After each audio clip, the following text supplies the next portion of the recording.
মানুষের গিবত করি, এই মুখ দিয়ে যদি হারাম খাই, এই মুখ দিয়ে আল্লাহ ডাকিলে আর আল্লাহর ইবাদত কবুল হবে না। এটা হারাম খাওয়ার জন্য আল্লাহ রাব্বুল আলামিন মুখ তৈরি করে দেয়নি যে হারাম না খেলে বাঁচা যাবে না, এটাও করে দেয়নি। হালাল পথে খাবেন, যে যতটুকু খাও আল্লাহর শুকরিয়া আদায় করবেন। ইনশাআল্লাহ এই হালাল যতটুকু খাও, এটা খেলে তোমার শরীর সেরকম থাকবে, সুস্থ থাকবে, কিয়ামত পর্যন্ত আমার এই শরীর আখিরাতে হাজির হয়ে যাবে।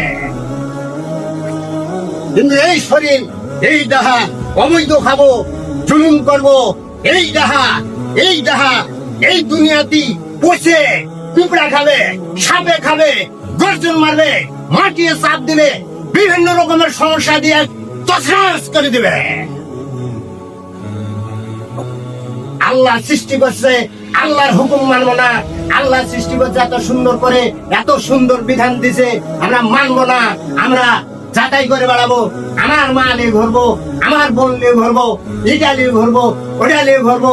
আল্লাহর হুকুমের বিরুদ্ধে চললে কখনো শান্তি হবে না। আর তোমার এই দেহটা দুনিয়াতে অকেজু হয়ে যাবে।